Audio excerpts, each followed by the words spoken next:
जय हिंद। शुरू करते हैं आज की क्लास।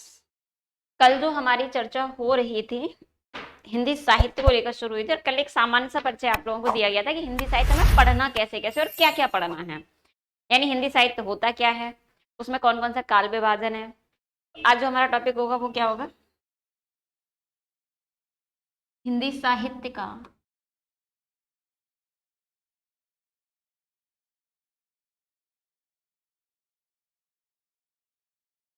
हिंदी साहित्य का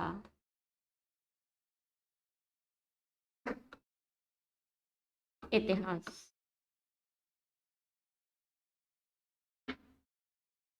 आज के इस टॉपिक में 3 महत्वपूर्ण शब्द हैं जिन पर चर्चा होनी चाहिए, यानी कि पहला तो है हिंदी, दूसरा साहित्य और तीसरा इतिहास।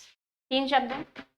जो हिंदी शब्द है, जब भाषा वाला टॉपिक पढ़ाया था तो भाषा के संदर्भ में फिर हिंदी भी समझाया था, यानी हिंदी क्या है, हिंदुओं को नष्ट करने वाली या हीनता को नष्ट करने वाली, और पारंपरिक पंडित क्या कहते हैं, कल्पद्रुम क्या कहता है, आधुनिक वैज्ञानिक किसे कहते हैं, सारी की सारी चर्चा हम कहाँ कर चुके हैं, भाषा वाले टॉपिक में कर चुके हैं। इतनी सी बात समझ में आ रही है? अब 2 शब्द हमारे पास बचे, यानी हिंदी की चर्चा हम ऑलरेडी कर चुके हैं। हिंदी शब्द कहाँ से बना, किसने सबसे पहले प्रयोग किया, क्या हुआ। अब हमारे पास कौन कौन से शब्द बचे? एक बचा साहित्य, एक बचा इतिहास, है ना।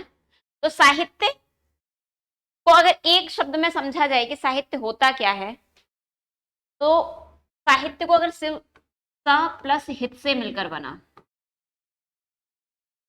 और इसमें यह प्रत्यय जुड़ गया, तो सा का मतलब है सबका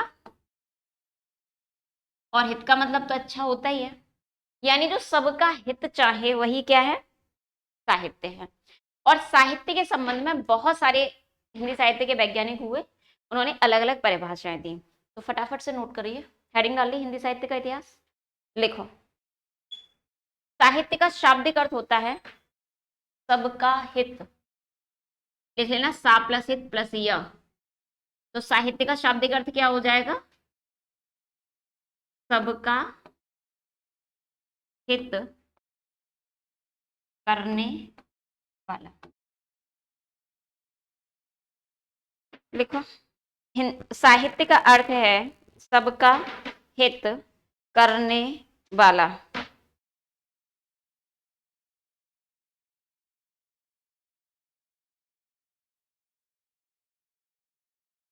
लिख लिया? ऐसी बात को दूसरे शब्दों में कहा जाए कि जो सबका हित करे उसे क्या कहते हैं, साहित्य कहते हैं।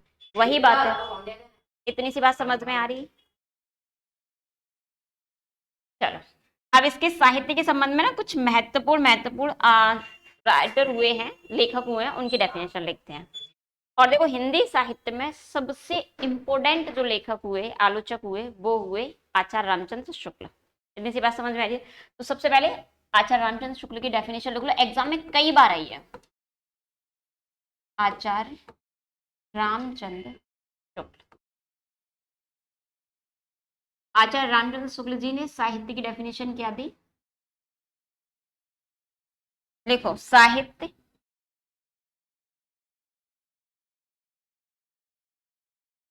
जनता की, सबसे इंपोर्टेंट डेफिनेशन है इनकी, हालांकि इन्होंने कई परिभाषा दी। साहित्य जनता की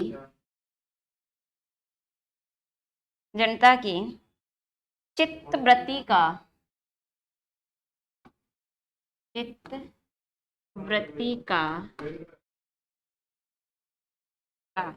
संचित कोश है। यानी आचार्य रामचंद्र शुक्ल ने क्या कहा साहित्य को लेकर के? तो सबसे पहले उन्होंने कहा कि जो साहित्य है वो जनता की चित्त वृत्ति। अब चित्त वृत्ति से मतलब क्या है? जो उसके मानस पटल पर है। तो साहित्य क्या है कि जनता की चित्त वृत्ति का संचित कोश है। संचित यानी सींचा हुआ, उसमें सब कुछ है। यानी एक शब्द में अगर कहा जाए तो अगर हम ये जानना चाहते हैं कि कोई भी समाज कैसा है, उसका कैसा भी परिदृश्य, राजनीतिक, सांस्कृतिक, सामाजिक, आर्थिक, शैक्षणिक, अगर कुछ भी जानना है तो उस समाज का साहित्य जान लीजिए। यानी एक सामान्य सी चीज मैं समझाती हूँ। एक होता है इतिहास, हालांकि हम इतिहास को और भी परिदृश्य से समझेंगे, और दूसरा होता है साहित्य। जो इतिहास है, यानी इतिहास पढ़ने से हमें क्या क्या मिलता है? तो सबसे पहले तो हमें तथ्य मिलते हैं, दूसरी चीज तथ्य या कथन जिसे कहते हैं, हमें तिथि मिलती है, और तीसरी चीज स्थान का बोध होता है। तथ्य को हम क्या कह सकते हैं? ये तीन चीजें कौन कौन सी? तथ्य, कथन या तिथि और स्थान। कौन सा युद्ध किस वजह से हुआ, ये तथ्य हमें इतिहास में मिलता है कि नहीं मिलता? हाँ या ना? अंग्रेजों ने क्यों देश को कब्जा करना चाहिए, इस बात के स्टेटमेंट हमें इतिहास देता है कि नहीं देता? कब हुआ, इसका बोध इतिहास कराता है। कहाँ हुआ, ये भी बोध कराता है। ये तीन चीजें ऐसी हैं, अगर इन तीन चीजों को सटीकतम रूप से जानना है, अच्छे से समझना है, तो हमें क्या करना पड़ेगा? इतिहास। लेकिन क्या जीवन सिर्फ इन्हीं तीन चीजों पर निर्भर है? नहीं, इन तीन चीजों के अलावा भी तो बहुत कुछ है जीवन में। ये तीन चीजें आपको इतिहास में सही मिलेंगी, बाकी इन तीन के अलावा जो कुछ समाज में है, जो कुछ जीवन में है, वो आपको साहित्य में मिलेगा। बात समझ में आ रही है? हाँ या ना? तथ्य, तिथि और स्थान के अलावा समाज का कैसा भी परिदृश्य, आप चाहो तो समाज कह लो, चाहो तो व्यक्ति कह लो, का परिदृश्य। अब परिदृश्य कैसा हो सकता है? चाहे वो सामाजिक रहा हो, वो आपका राजनीतिक रहा हो, वो आपका शैक्षणिक परिवेश रहा हो, वो आपका सांस्कृतिक परिवेश रहा हो, कुछ भी अगर जानना है तो हमें क्या पढ़ना पड़ेगा? साहित्य पढ़ना पड़ेगा। जैसे सामान्य तौर पे हम इतिहास में पढ़ते हैं, शाहजहां के बेटे का नाम क्या था? ताजमहल किसने बनवाया? शाहजहां ने बनवाया। उसके बेटे का नाम क्या था? तो औरंगजेब ने अपने पिता को, शाहजहां के पुत्र ने शाहजहां को जेल में डाला था कि नहीं डाला था? बिल्कुल डाला था। इस बात का बोध हमें कहाँ मिलता है? एक राजा के ऊपर राजा होने का गुण इतना हावी हो गया कि उसने अपने पिता को जेल में डाल दिया। हाँ या ना? लेकिन उस राजा के अंदर एक पुत्र भी तो विद्यमान था। जब उसने अपने पिता को जेल में डाला, वो तो कहीं ना कहीं उसका मन तो कचोटा होगा। वो अगर समझना है तो क्या समझना पड़ेगा? एक व्यक्ति ने राजा बनने के लिए अपने पिता को जेल में डाल दिया, किसका बोध मिलता है? इतिहास में। लेकिन जेल में डालने से पहले या जेल में डालने के बाद भी मन कहीं ना कहीं तो कचोटा होगा। तो व्यक्ति का जो भी परिवेश है, समाज का जो भी परिवेश है, वो हमें कहाँ मिल जाता है? साहित्य में। अजात शत्रु को क्यों? उदयनी ने अपने पुत्र को मारा, पिता को मारा। उदयनी के पिता का नाम क्या था?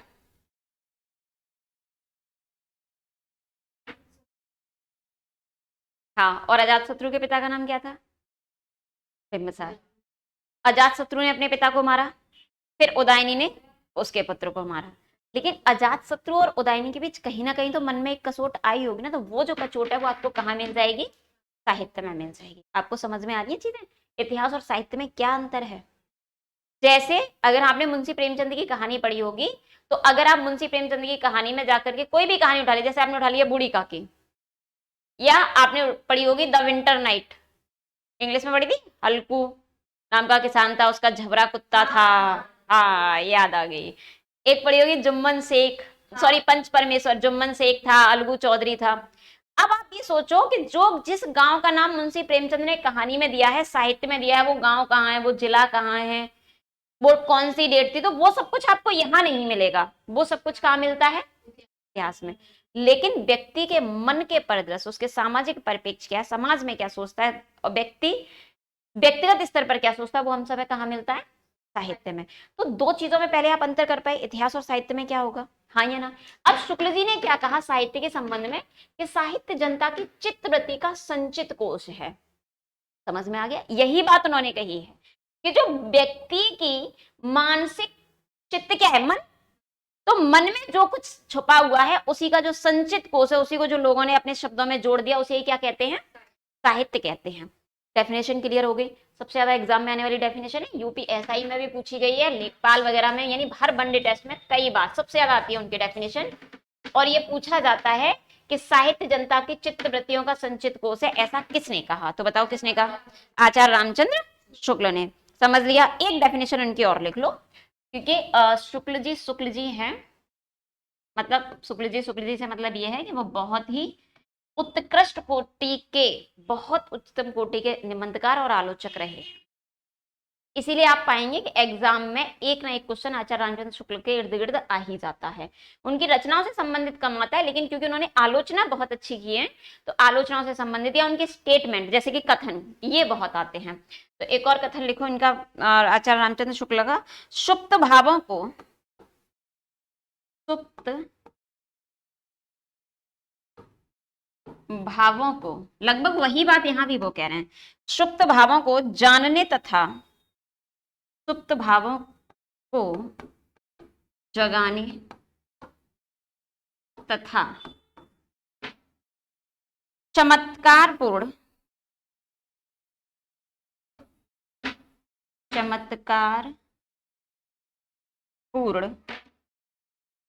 अनुरंजन अनुरंजन करने की अनुरंजन करने की शक्ति का श्रेय साहित्य को है। शक्ति का श्रेय किसको है? साहित्य।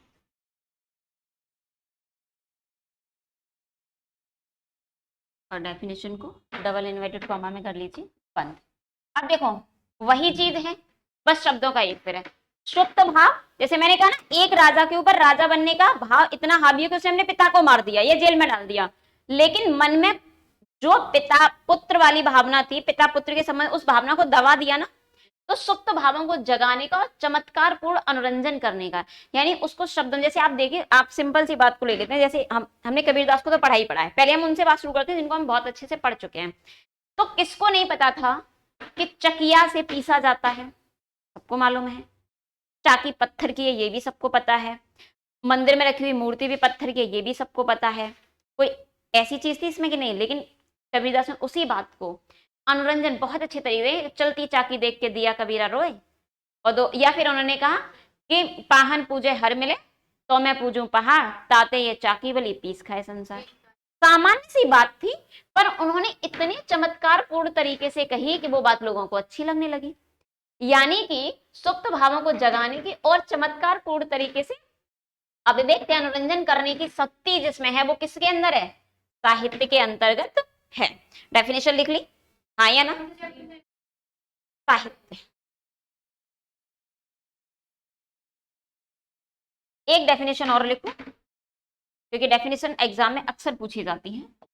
अब तो एग्जामिनर को ऐसा लगने लगा है कि स्टेटमेंट ही ज्यादा पूछे जाने चाहिए, और ये डेफिनेशन भी बहुत अच्छी है, महावीर प्रसाद द्विवेदी के अनुसार, या महावीर प्रसाद द्विवेदी के शब्दों में लिखो। ज्ञान राशि के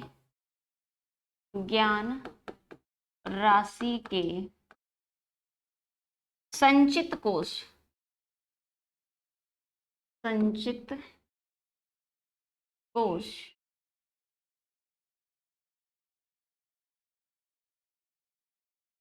का नाम ही संचित कोश का नाम ही साहित्य है। लगभग वही बात है जो महावीर आचार्य रामचंद्र शुक्ल ने कही, लेकिन होता क्या है कि कई बार हम कंफ्यूज हो जाते हैं शब्दों, यानी इन्होंने भी क्या कहा, साहित्य क्या है? इन्होंने ये कहा कि ज्ञान राशि का संचित कोश है, और आचार्य रामचंद्र शुक्ल ने कहा क्या, कि मनुष्यों की चित्तवृत्तियों का संचित कोश है। बात समझ में आ रही है, हाँ या ना? लिखो फटाफट से। ज्ञान राशि के संचित कोश का नाम ही क्या है? साहित्य है। एक छोटी सी डेफिनेशन और लिखो, मुंशी प्रेमचंद के अनुसार, मुंशी, इसी पेज पे लिखाई देते हैं क्योंकि छोटी सी डेफिनेशन है, प्रेमचंद के शब्दों में। प्रेमचंद ने कहा, साहित्य जीवन की आलोचना है। बहुत अच्छी सी डेफिनेशन है। अब आलोचना का मतलब ये बिल्कुल मत लगा लेना कि बुराई। सामान्य शब्दों में आलोचना को हम क्या कह देते हैं? बुराई।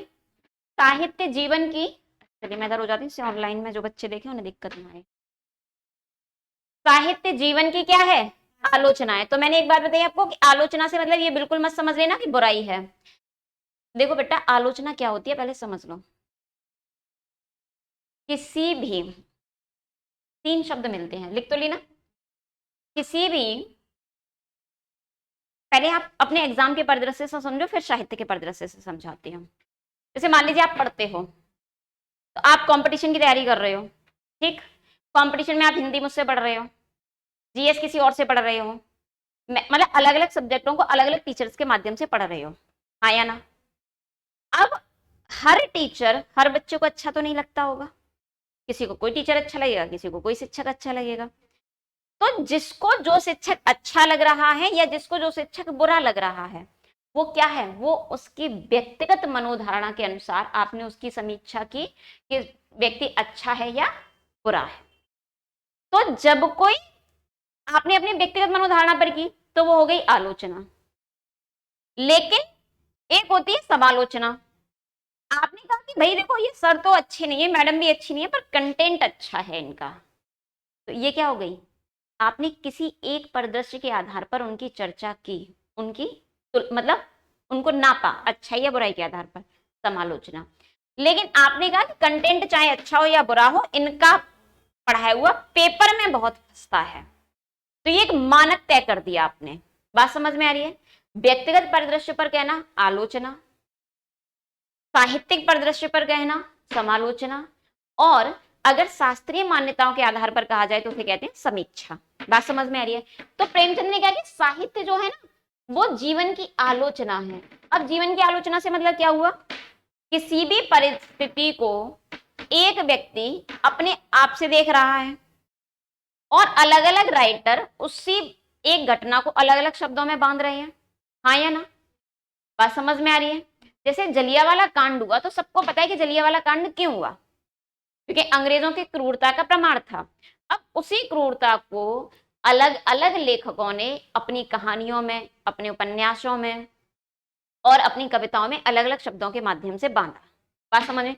सब में कुछ ना कुछ तो अंतर था ही। तो अब समझ में आया कि साहित्य जीवन की आलोचना क्यों है, क्योंकि जब भी कोई व्यक्ति साहित्य लिख रहा होता है या किसी भी समाज का साहित्य लिखा जाता है, तो उसमें कहीं ना कहीं जो व्यक्ति लिख रहा है उसके भी मानसिक परिदृश्य की चीजें झलकती हैं। इतनी सी बात क्लियर हो रही है? साहित्य की चार डेफिनेशन आपको लिखा दी, दो आचार्य रामचंद्र शुक्ल की और एक, दो आचार्य शुक्ल जी की, एक महावीर प्रसाद द्विवेदी की और एक मुंशी प्रेमचंद की। एक डेफिनेशन और लिखो। डेफिनेशन इसलिए मैं ज्यादा लिखा रही हूं क्योंकि डेफिनेशन आने की संभावना एग्जाम में ज्यादा होती है। सुमित्रा नंदन पंत की लिख लो। सुमित्रा नंदन पंत। सुमित्रा नंदन पंत ने साहित्य के विषय में क्या कहा? तो पंत जी का कहना था, साहित्य अपने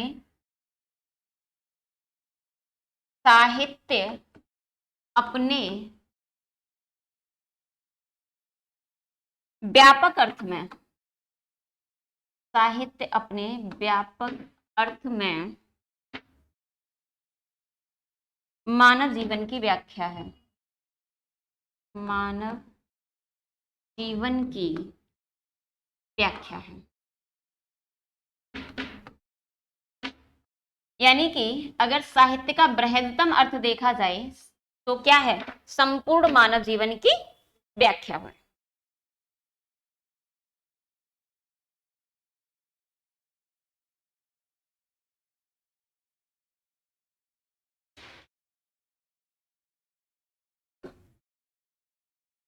एक छोटी सी डेफिनेशन लिखो बालकृष्ण भट्ट के अनुसार। बालकृष्ण भट्ट, बालकृष्ण भट्ट ने साहित्य को कहा,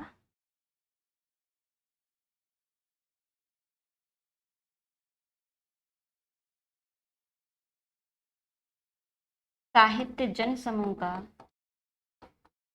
साहित्य जन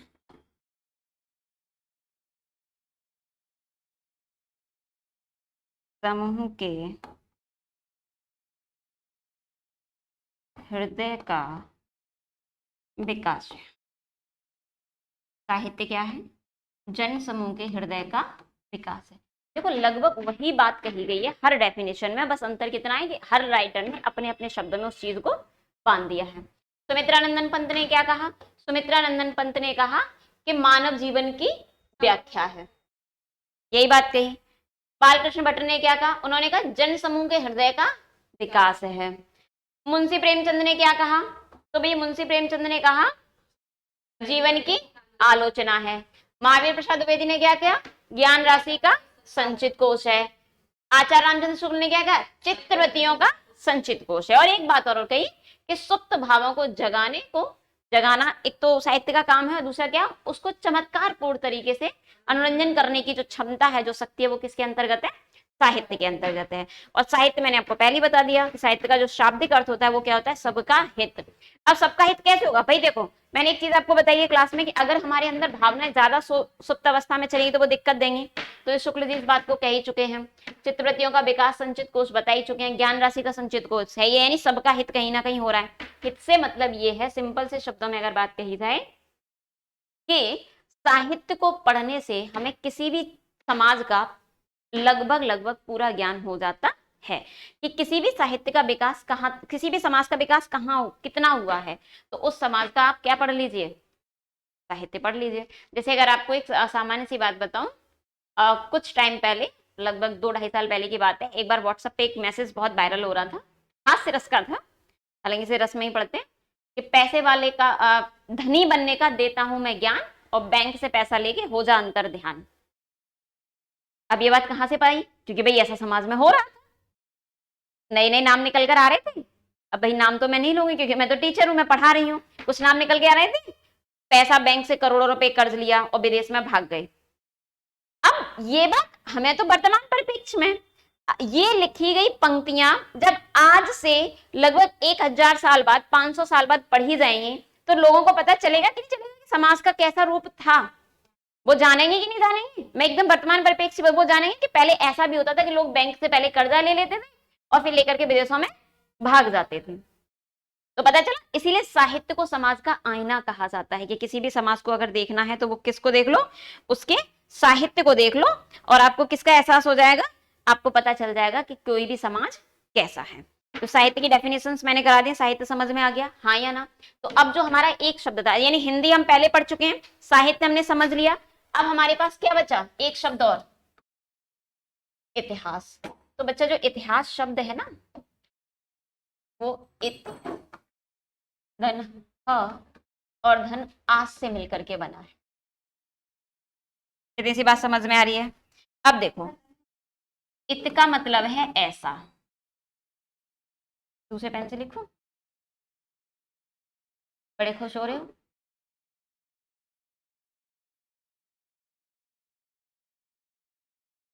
और हा का मतलब है निश्चित, या निश्चित ही कह सकते हो, और आस का मतलब है होगा।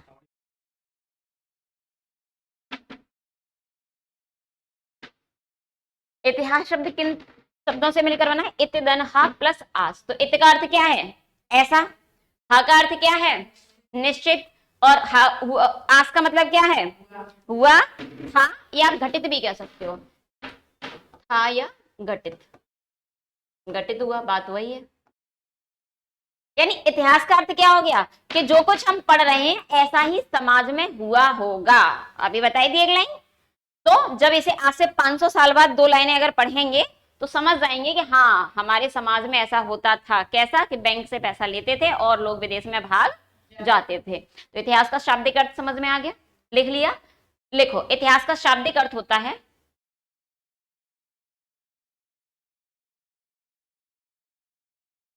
बिल्कुल, इतिहास में उन्हीं घटनाओं, यही तभी तो मैंने कहा कि इतिहास में 3 ही चीजें मिलेंगी, लेकिन उन 3 के अलावा समाज और व्यक्ति बहुत बड़ा है, उन सबको समझने के लिए साहित्य में ही आना पड़ेगा। इतिहास में कहीं नहीं लिखा जाएगा कि भारत के कुछ जाने माने चेहरे बैंक से करोड़ों रुपए लेकर के विदेशों में चले गए, लेकिन एक साहित्यकार ने 2 पंक्तियां लिख दी जो व्हाट्सएप पे बहुत वायरल हुई थी कि धनी बनने का देता हूं मैं तुझे ज्ञान, और बैंक से पैसा लेके हो जा अंतर ध्यान। ये आने वाली पीढ़ियां पढ़ेंगी। बात समझ में आ गई? तो इतिहास में एक शब्द दिया ना, निश्चित, उन्हीं घटनाओं का, भाई कोई भी राजा कब राजा बना वो ये बताना चाहेगा। क्या वो ये बताना चाहेगा कि मैंने कितने लोगों का बेगुनाहों का कत्ल कर दिया? नहीं बताना चाहेगा, अच्छी चीज नहीं रखवाना चाहेगा। लेकिन इसके अलावा भी तो लिखो, ये लिख लिया, इतिहास का शाब्दिक अर्थ होता है, इतिहास का शाब्दिक अर्थ होता है कि ऐसा भूतकाल में, हाँ भूतकाल में या अतीत में घटित हुआ होगा। इतिहास का अर्थ क्या है कि ऐसा भूतकाल में या अतीत में घटित हुआ होगा। कैसा? जैसा कि साहित्य में बताया जाता है। इतनी सी बात क्लियर हो रही है। अब इसके साथ ही अब हम पहले एक चीज समझ लेते हैं कि जो इतिहास है ना बच्चे, इतिहास को अलग अलग दृष्टिकोणों से देखा गया। भारतीय दृष्टिकोण कुछ और कहता है, पाश्चात्य दृष्टिकोण कुछ और कहता है। तो सबसे पहले हेडिंग डालो, और क्योंकि हम बात कर रहे हैं साहित्य इतिहास को लेकर के, तो साहित्य इतिहास का, इतिहास का दृष्टिकोण, यानी कि जो हिंदी साहित्य का इतिहास लिखा गया उसको लिखने के लिए या हिंदी साहित्य को इतिहास को समझने के लिए किन कौन से महत्वपूर्ण दृष्टिकोण आते हैं। तो दो महत्वपूर्ण दृष्टिकोण हैं, एक है भारतीय दृष्टिकोण और दूसरा है पाश्चात्य दृष्टिकोण। भारतीय दृष्टिकोण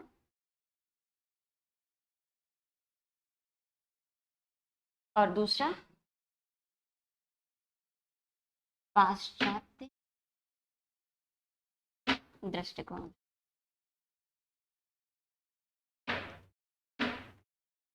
जो भारतीय दृष्टिकोण है वो कहता है कि आदर्शवादिता पर होना चाहिए, आदर्शवादिता या आदर्शवादी दृष्टिकोण पर डिपेंडेड है। और आदर्शवादी के लिए उन्होंने एक और शब्द का प्रयोग किया, आध्यात्मवादी। आध्यात्मवादी। और जो पाश्चात्य दृष्टिकोण है वो यथार्थवादी है। अब मुझे ये बताओ, आदर्शवादी और यथार्थवादी का मतलब समझ में आ रहा है? पहले इसको समझाऊं उसके बाद आगे बढ़ूं। समझ में आ रहा है? समझा दो। वेरी, देखो, आपने मुंशी प्रेमचंद की कहानी पढ़ी है? मुंशी प्रेमचंद की कहानी हम बात कर लेते हैं, द बूढ़ी काकी, द ओल्ड लेडी, पढ़ी है? एक बूढ़ी औरत है, या पंच परमेश्वर तो पढ़ी है ना? पंच परमेश्वर में भी क्या है, अंत में जुम्मन शेख को समझ में आ जाता है कि चीजें सही हो रही है, यानी अंत में सब कुछ पॉजिटिव हो जाता है। जैसे हमारी फिल्म है ना कि अंत में नायक नायिका मिल ही जाएंगे, उनका विवाह हो ही जाएगा और फिल्म खत्म। ऐसी होती है ना फिल्में, नायक नायिका पहले मिलते हैं, फिर उन्हें परिवार वाले बिछड़ते हैं। अब तो क्या नई नई ट्रेंड पे बनने लगी है, फिर दुनिया भर की जद्दोजहद और अंत में नायक नायिका की विवाह हो गया, परिवार वाले मान गए, कहानी खत्म। ये जो है ना ये आदर्शवादी है। लेकिन जीवन इतना ही नहीं है, जीवन बहुत कुछ कहता है। जीवन यथार्थ पे होता है। जैसे आमतौर पे कहा जाए ना, लोगों को लगता है सारी समस्याओं का समाधान हो गया, बाद में पता चलता है कि समस्याओं का समाधान कुछ नहीं हुआ, समस्या शुरू अब हुई है। वो यथार्थवादी है। कहानियों में, साहित्य में सब कुछ अंत में सही हो जाना आदर्शवादी है। और आध्यात्मिकतावादी शब्द इसके लिए क्यों प्रयोग किया गया? क्योंकि हम कहीं ना कहीं एक ईश्वरी सत्ता में भरोसा रखते हैं। लेकिन पाश्चात्य दृष्टिकोण ये बिल्कुल नहीं कहता। जैसे कि गोदान उपन्यास जब मुंशी प्रेमचंद को इसीलिए यथार्थवादी उन्मुख आदर्शवादी का, यानी पहले वो आदर्शवादी थे लेकिन आदर्शवादिता से धीरे धीरे यथार्थवाद में चले गए। गोदान में जो धनिया है, गोबर की पत्नी, उसने गाय के दान के लिए जो होरी है, होरी गोबर की मां, सॉरी गोबर की पत्नी ने, होरी का जीवन में एकमात्र, वो ऐसी कंडीशन में है जिसके भरपेट खाने को नहीं है, कपड़े पहनने को नहीं है। उसकी पत्नी धनिया की साड़ी में कम से कम 5-7 पैबंद लगे हैं। पैबंद समझते हो? जैसे हम आम भाषा में थेगरा शब्द का प्रयोग कहते हैं, कहीं से कोई कपड़ा फट जाता है तो हम दूसरा पैच लगा लेते हैं। ईबंद है, उसके जीवन का एकमात्र सपना है कि बस मेरे पास एक गाय हो, उस गाय को मैं दान कर दूं जिससे कि मैं मोक्ष को प्राप्त हो जाऊं। उसके अंदर ये आदर्शवादिता है जो धनिया है होरी के मरने के बाद सिर्फ 1.25 रुपए दान करवाती है उसके हाथ से और कह देती है ये हो गया आपका गोदान। यानी हमने बहुत सारी चीजों को तोड़ा, सब कुछ अच्छा नहीं किया, जो जीवन का सच था उसे बयां कर दिया, वो क्या कहलाता है? यथार्थवाद। इतनी सी बात समझ में आ रही है? हाँ या ना? कफन कहानी पढ़ी होगी आपने। कफन कहानी में जो बुधिया का पति और ससुर है जैसे तैसे पैसा जुटाता है कफन के लिए और पूरे मार्केट में घूम रहा होता है कफन को सस्ता लेने के लिए, और जब कफन कहीं सस्ता नहीं मिलता, जो कफन के पैसे थे कफन लेने की बजाय आराम से शराब के ठेके में जाते हैं और आराम से पान ठीक ठाक तरीके से खाते हैं, पूरी सब्जी खाते हैं और बाद में मजे कर रहे होते हैं। हालांकि बाद में ये भी दिखाया गया है कि बाद में जो उनकी पूड़ी और सब्जी बची थी, मुंशी प्रेमचंद ने ये भी दिखाया कि वो पूड़ी सब्जी उस मदरालय के बाहर उन्होंने भिखारी को दे दी। यानी कि गरीब से गरीब व्यक्ति में भी एक अच्छा इंसान जिंदा है, पर उसकी पहले अपनी तो जरूरतें पूरी हो जाए। भैया भूखे को धर्म का ज्ञान दो, समझ में आएगा? नहीं आएगा, उसे तो रोटी समझ में आएगी। पहले रोटी होनी चाहिए भाई, पहले उसका भी तो पेट भर जाए। तो चरम यथार्थवाद वो है कि सब कुछ अच्छा ना होने की कंडीशन में रहना, कि सब कुछ अंत में अच्छा ही नहीं होगा, जरूरी नहीं कि विवाह हो ही जाए, ऐसा कि फिल्मों में होता है। तो इतनी सी बात समझ में आ गई। यानी भारतीय परिदृश्य क्या कहता है कि आदर्शवादी है या आध्यात्मवादी है, और पाश्चात्य दृष्टिकोण क्या कहता है? पाश्चात्य दृष्टिकोण कहता है कि जो इतिहास का दृष्टिकोण है वो कैसा होना चाहिए? यथार्थवादी कंडीशन में होना चाहिए हिंदी साहित्य के इतिहास को लेकर के। अब इसमें हम बात करते हैं किस किसने कैसे कैसे मत दिए। तो जो सबसे पहले मत आता है वो आता है महाभारत, महाभारतकार, यानी जिन्होंने महाभारत की रचना की। उनके अनुसार इतिहास क्या है? तो वो ये कहते थे कि धर्म, अर्थ, काम और मोक्ष। तो पहले मुझे बताओ ये शब्द कहीं और भी सुने कि नहीं सुने? कहाँ सुने? हाँ, मोक्ष की प्राप्ति।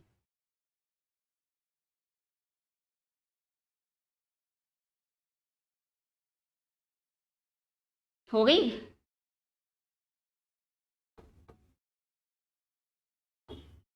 ये बताएगा कहाँ सुने थे ये धर्म अर्थ काम मोक्ष के प्राप्त मोक्ष? किसमें? अच्छा भाग ये भी सही है।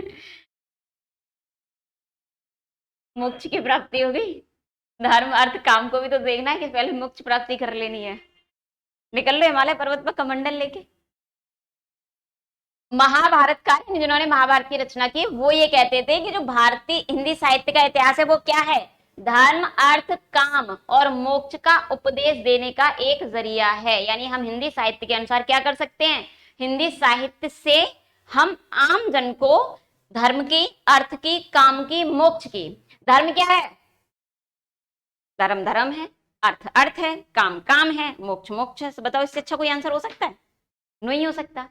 धर्म, धर्म हमारे यहाँ जैसे अलग अलग धर्मों को भी माना गया है, हालांकि कुछ लोग तो ये भी कहते हैं धर्मित धारते जो हमने धारण किया है मानसिक मनोवृत्ति में वही धर्म है। अर्थ क्या है? पैसे। देखो धर्म का मतलब है जी समाज में व्यक्ति को किस तरीके से अच्छे विचारों को लेकर जीना चाहिए। समाज में रहने के लिए उसकी कुछ आर्थिक आवश्यकताएं भी होंगी, लेकिन आर्थिक आवश्यकताएं बहुत ज्यादा ना हो, संचित हो, सीमित हो, और अगर अधिक है तो उसे दान भी करो। काम, काम आप जानते हो, कार्य करने के लिए आपको प्रयत्न करना ही पड़ेगा, और जब आप इन सबसे को बेहतर तरीके से करेंगे तो आपको किस तरीके से मोक्ष की प्राप्ति हो सकती है। तो भारतीय परिदृश्य में सबसे पहले महाभारतकार क्या कहते थे? वो ये कहते थे कि जो हिंदी साहित्य है वो धर्म अर्थ काम मोक्ष और उपदेश देने का एक जरिया है। दूसरे नंबर पर लिखिए पौराणिक कथाकारों के अनुसार, पौराणिक कथाकारों, पौराणिक कथाकारों का मतलब क्या हो गया? पौराणिक कथाकारों का मतलब हो गया जो हम कहानियां सुनते हैं, राम की कहानी, बहुत सारी देवी देवताओं की कहानी, उसे क्या कहते हैं? पौराणिक कथा। तो पौराणिक कथाकार कहते थे कि ऋषियों और महापुरुषों की, ऋषियों व महापुरुषों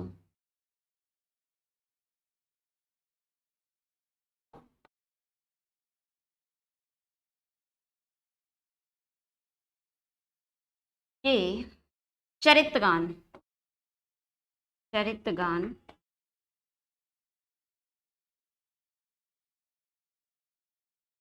को इतिहास कहा। जैसे आपने कहानी पढ़ी होगी ना, महर्षि वाल्मीकि ने किस तरीके से अपनी हड्डियां दान कर दी वज्र बनाने के लिए। वाल्मीकि ने की थी, किसने की थी?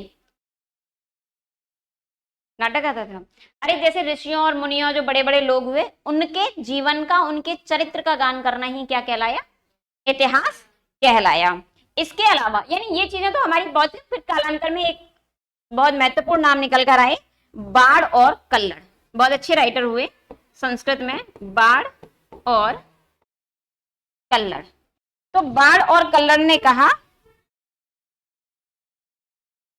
कि यथार्थ परक वस्तु व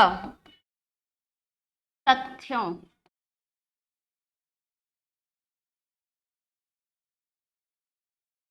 यथार्थ परक वस्तु और तथ्यों का वर्णन क्या है? यानी उन्होंने ये कहा कि न सिर्फ धर्म अर्थ काम मोक्ष का उपदेश हो, न केवल ऋषियों और महापुरुषों के गुणगान हो, क्योंकि गुणगान में तो हम बहुत सारी चीजें ऐड भी तो कर देते हैं अपनी तरफ से, अपनी मानसिक मनोधारणा के अनुसार। उन्होंने कहा कि यथार्थ परक वस्तु और तथ्यों का वर्णन कहाँ होना चाहिए? इतिहास में होना चाहिए। पर इनके साथ में एक छोटी सी समस्या थी, तो चलो समस्या को दूसरे कलर से लिख देते हैं। समस्या क्या थी? कि ये भी अलंकारिता और काव्यात्मकता को छोड़ नहीं पाए, यानी काव्यात्मकता का मोह, काव्यात्मकता या अलंकृत।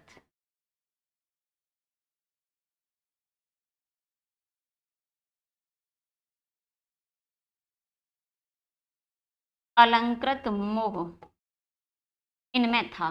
काव्यात्मक तो अलंकृत मोह से मतलब ये है कि इन्होंने भी कहा तो भले ही है कि हम यथार्थ वाली वस्तुओं की बात करें, यथार्थ वाली तथ्यों की बात करें, लेकिन इवन देन इनमें काव्यात्मक, काव्य आप समझते हो, काव्य हमने पढ़ा ही होगा, रण बीच चौकड़ी भर भर कर पड़ गया हवा से पाला था, राड़ा की पुतली फिरी नहीं तब तक चेतक मुड़ जाते, यानी लंबी चौड़ी बातें। भले ही यथार्थ की बात कर रहे हैं, लेकिन उस यथार्थ में भी काव्यात्मकता भी है और अलंकरण भी है। अलंकरण का मतलब क्या हो गया कि उसमें भी लंबी चौड़ी बातें आई रही हैं। इतनी सी बात क्लियर हो रही है, हाँ या ना? चलिए कुछ पॉइंट्स,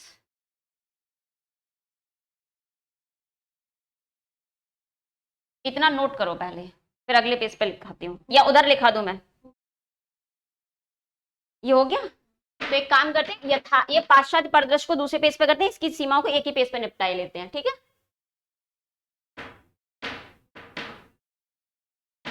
इसको दूसरे पेज पे करेंगे और यहाँ पर हम बात कर ले रहे हैं भारतीय परिदृश्य की। ठीक, तो अगला लिखो, ये तीन महत्वपूर्ण नामों के अलावा कि सिर्फ सत्य का शोधन, सिर्फ सत्य शोधन, पहले पॉइंट्स में लिख लो,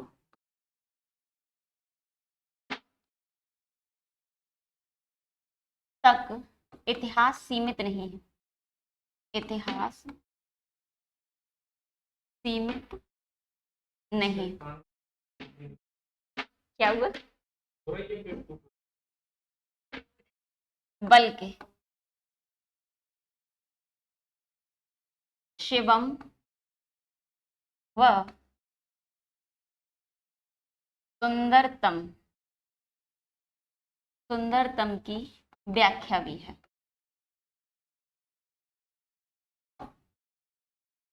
और एक पॉइंट और लिख लीजिए, व्याख्या हम कह सकते हैं सुंदरतम का समन्वय,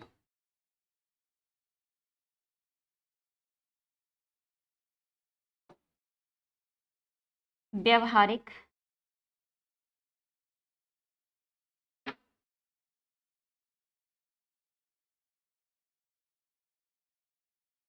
दृष्टि से, व्यवहारिक दृष्टि से तो ये क्या है? गुण है, लेकिन सैद्धांतिक दृष्टि से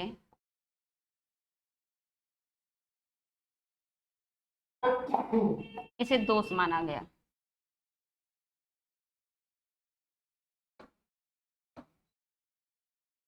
लिखो फटाफट से,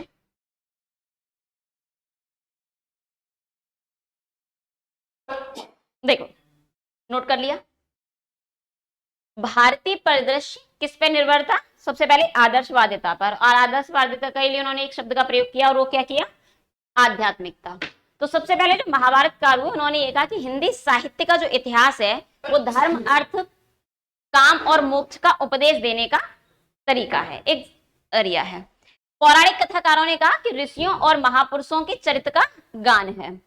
कालांतर में बाढ़ और कल्लड़ नाम के राइटर हुए, संस्कृत राइटर थे बहुत अच्छे। उन्होंने ये कहा कि जो इतिहास है ना, वो सिर्फ धर्म, अर्थ, काम, मोक्ष या ऋषियों का चरित्र गान नहीं होना चाहिए, बल्कि क्या होना चाहिए कि यथार्थ में, जो वास्तविक में, जो अतीत में घटनाएं हैं, उन वस्तुओं का, उन तथ्यों का वर्णन होना चाहिए। और उन्होंने ऐसा किया भी, लेकिन उस वर्णन में भी उनमें काव्यात्मकता और अलंकार भावी रहे। इतनी सी बात क्लियर हुई।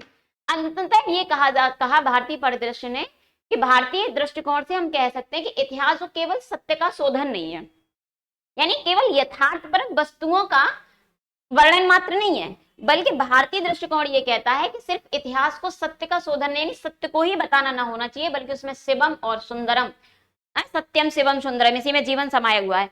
सत्यम और शिवम और सुंदरम का समन्वय, इनको भी साथ लेकर के हिंदी साहित्य के इतिहास को चलना चाहिए। यानी अंततः हम कह सकते हैं कि हिंदी साहित्य के इतिहास का जो भारतीय दृष्टिकोण है वो ये कहता है कि साहित्य का इतिहास केवल और केवल सत्य को खोजने वाले, सत्य को बताने वाला ही ना हो, बल्कि उसमें शिवम और सुंदरतम का भी समन्वय होना चाहिए। अब अगर इस बात को देखा जाए तो व्यवहारिक तौर पर तो ये बात बड़ी अच्छी लगती है।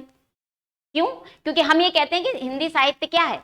साहित्य समाज का दर्पण है। तो इस बात से तो ये बात बड़ी अच्छी लगती है। गुण है, क्या गुण है? कि सत्य के साथ साथ शिव और सुंदर की भी कल्पना की गई है। लेकिन अगर सैद्धांतिक या वैज्ञानिक दृष्टिकोण से हम कहें तो ये बात कहीं भी सही नजर नहीं आती है, बल्कि ये दोष है। क्योंकि इतिहास क्या कहता है? इतिहास तो भाई यही कहता है कि इत्य प्लस हास, या इत्य धन हा धन आस, ऐसा हुआ ही था। तो जब ऐसा हुआ ही था तो इसमें तो सिर्फ क्या और क्या और क्या आना चाहिए? केवल सत्य ही आना चाहिए, उसमें शिव और सुंदर का कोई समन्वय नहीं होना चाहिए। यानी हमें जरूरी नहीं कि सत्य को सुंदरता के लिफाफे में लपेट कर ही कहना पड़े, अगर कड़वा भी है तो उसे हम कह दें। इतनी सी बात समझ, यानी भारतीय परिदृश्य समझ में आ गया। तो चलिए फटाफट से हेडिंग डालिए। अब क्योंकि वैसे एक ही पेज पर कराने का विचार था लेकिन बन नहीं पाया, तो अब डालिए पाश्चात्य दृष्टिकोण। पाश्चात्य दृष्टिकोण यानी कि इतिहास लेखन में या इतिहास कैसा हो, इस संबंध में जो पाश्चात्य के वैज्ञानिक थे उनका क्या कहना था। तो पहले मैं फटाफट से नोट कराती जा रही हूँ, आप नोट करते जाइए। सबसे पहले देखो, मुझे ये बताओ, हिंदी साहित्य इतिहास के जनक कौन माने जाते हैं? सॉरी, हिंदी साहित्य के नहीं, केवल इतिहास के जनक कौन माने जाते हैं? हेरोडोटस। तो हम सबसे पहले, और हेरोडोटस थे कहाँ के? पता ही नहीं है मैडम, आप बताओ ना। यूनान के, अब तो मैंने लिख ही दिया, यूनानी के हेरोडोटस।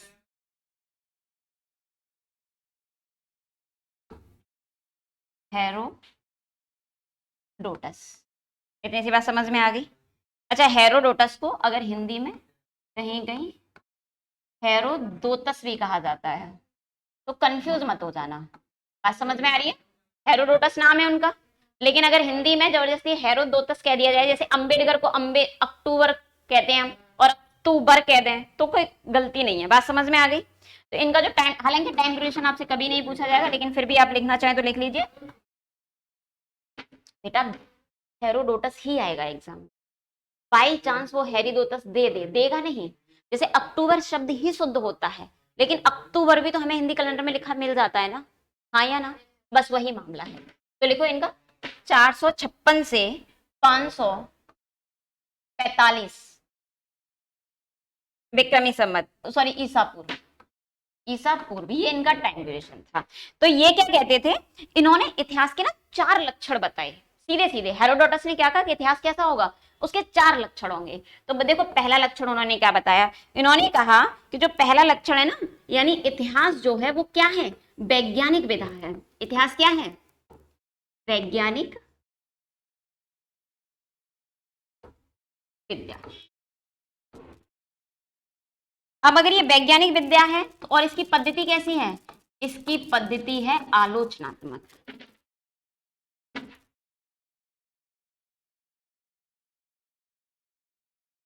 आलोचनात्मक।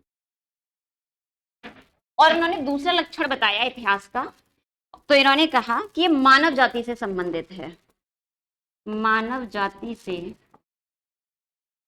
संबंधित है। और जब ये मानव जाति से संबंधित है तो इसकी विधा क्या हो जाएगी, यानी इसकी विद्या होगी, इसकी पद्धति हो जाएगी मानविकी,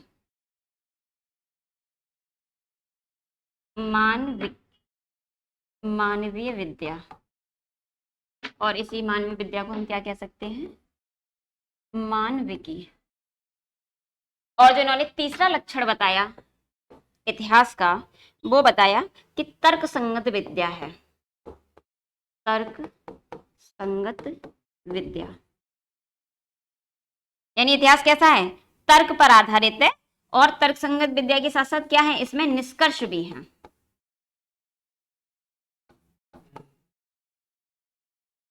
और ये सब किस पर आधारित है, निष्कर्ष प्रमाणों पर आधारित है।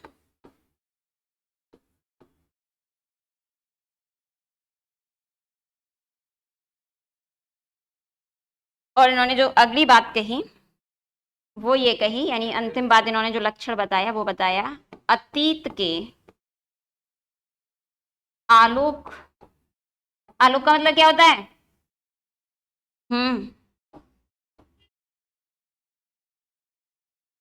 आलोक को आलोक कहते हैं, इससे अच्छा आंसर और क्या हो सकता है, आलोक का मतलब होता है प्रकाश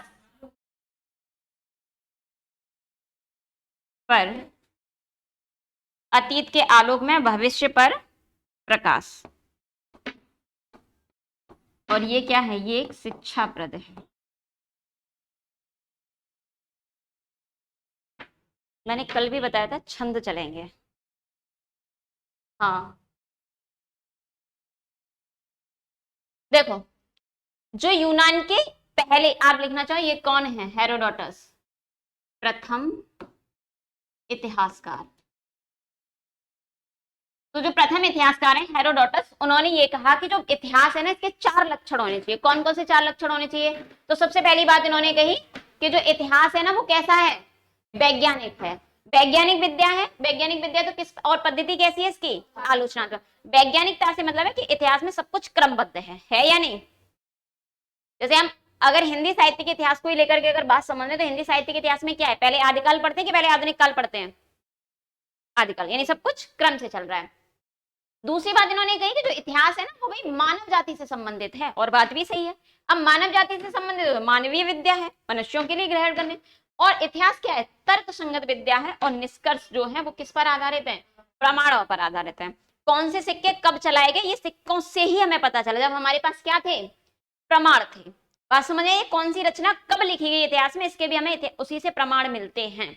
और चौथी बात इन्होंने क्या की कि जो अतीत का प्रकाश था उसका प्रकाश किसमें पड़े, अतीत के आलोक में भविष्य पर प्रकाश। यानी अतीत से हम कुछ भविष्य में सीखें, और भविष्य को अतीत से वर्तमान में सीखें, और उस सीख करके हम भविष्य को और ज्यादा प्रकाशमान बना लें, तो वो क्या है, वही इतिहास है। तो ये क्या है, शिक्षाप्रद है। भैया हम अतीत से, हम किसी भी चीज से कुछ सीख रहे हैं और उससे भविष्य को सुधारने की बात कर रहे हैं। इसीलिए वनडे टेस्ट में हम इतिहास पढ़ते हैं कि जो भविष्य, सॉरी भूतकाल में हमसे जो गलतियां हुई हैं, वो गलतियां हमसे अब ना हो, आगे ना हो, कि कैसे हम गुलाम बने या किन किन परेशानियों को हमने झेला, वो सारी गलतियां हम दोबारा ना करें, उसी के लिए हम इतिहास को पढ़ते हैं। तो दूसरा नाम लिख लीजिए, एक तो आपके हेरोडोटस हो गए, और दूसरे थे इटैलिक, एक विद्वान थे इटालियन। इटालियन कहाँ के थे, फ्रांस के, इटालियन फ्रांस में, इटली में, इटली में इटालियन, यानी इटली के बहुत फेमस इतिहासकार हुए विको। तो विको ने जो कहा, विको ने ये कहा कि केवल अतीत नहीं, यानी विको का मानना क्या था कि सिर्फ अतीत की बात नहीं होनी चाहिए, सिर्फ अतीत ही नहीं बल्कि वर्तमान की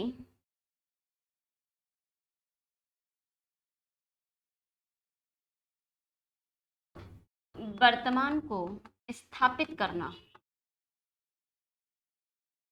स्थापित करना क्या है, इतिहास है। यानी इतिहास के संबंध में विको का क्या मत था, विको ये कहते थे कि सिर्फ अतीत को ही स्थापित नहीं करना है, जैसे हमने क्या पढ़ा, इत प्लस हास ये पहले घटित हुआ था, तो इतिहास को ही नहीं बल्कि हमें वर्तमान को भी इतिहास में स्थापित करना है, तभी तो भविष्य की आने वाली पीढ़ियां पढ़ पाएंगी, हाँ या ना। और अगला तीसरे राइटर्स का नाम लिखो। तीसरे राइटर्स जर्मन के हुए, जर्मन के कांत। तो कांत का कहना था कि ऐतिहासिक घटनाओं के पीछे, ऐतिहासिक घटनाओं के पीछे प्राकृतिक नियमों को, प्राकृतिक नियमों को या नियमों की प्रवृत्ति को समझना, प्रवृत्ति को समझना या प्रवृत्ति को समझने का प्रयास करना ही क्या है, इतिहास है। और एक चौथे राइटर हुए हीगल। तो हीगल का मानना था कि जो इतिहास का मूल लक्ष्य है, कैसे लिख लो, इतिहास का मूल लक्ष्य यानी जो मूल उद्देश्य है वो मानव चेतना का विकास है। मूल लक्ष्य मानव चेतना का विकास।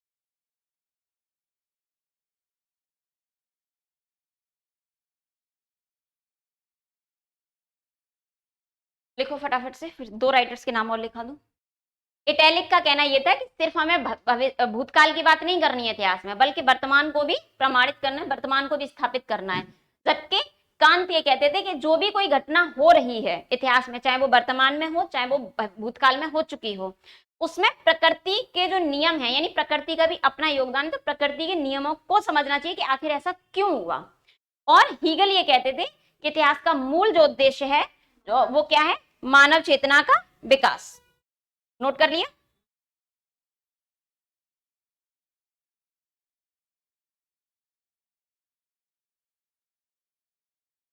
एक नाम और लिख लो, जर्मन के हैं ए एच, कितने पॉइंट के पीछे, 4। पांचवा नाम लिखो A H coffee. A H coffee कहते थे कि जो इतिहास है ना वो युग चेतना है। क्या है, युग चेतना, यानी कि स्पिरिट ऑफ एज।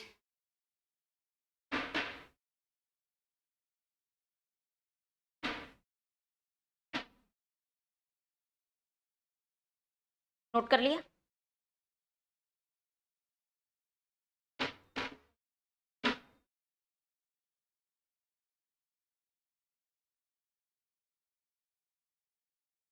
एक और लिखो तेन, ये सबसे लास्ट। तेन ये कहते थे, तेन कहाँ के थे ये समझ लो, फ्रेंच के। फ्रेंच के तेन का मानना था कि जो इतिहास है ना, इन्होंने 4 लक्षण बताए इतिहास के, जाति, वातावरण,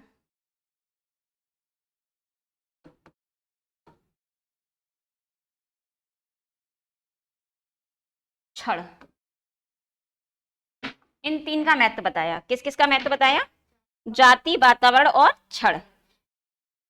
अच्छा, तेन के बारे में ना एक चीज और लिख लेना, ये विधेयवादी पद्धति के जनक थे। विधेयवादी पद्धति के जनक। विधेयवादी पद्धति से हिंदी में आचार्य रामचंद्र शुक्ल ने इतिहास लिखा है, जो कि हिंदी इतिहास का सर्वश्रेष्ठ इतिहास माना जाता है।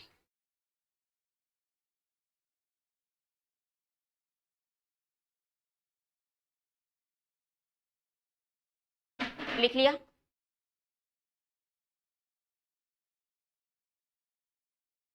आज हिंदी साहित्य के इतिहास के बारे में बात की, इतिहास क्या है ये समझ लिया। यानी हिंदी को तो हम पहले ही समझ चुके थे। कहाँ पे समझ चुके थे, जब हमने भाषा वाला टॉपिक पढ़ा था, हाँ या ना। और जो लोग ऑनलाइन हो वो भाषा वाले टॉपिक में आई थिंक भाषा संख्या 2 या 3 में मिल जाएगा कि हिंदी शब्द कहाँ पर है। साहित्य क्या है, सबका हित करने वाला। साहित्य के परिप्रेक्ष्य में हमने डेफिनेशन पढ़ ली, सबके हित में सिंपल सा था, कि क्या है, मानव कहे तो, समास कहे तो। शुक्ल जी ने क्या किया कि चित्तवृत्तियों का संचित कोश है, या सुप्त भावना, जो भावना सो चुकी है उनको जगाने का तरीका है।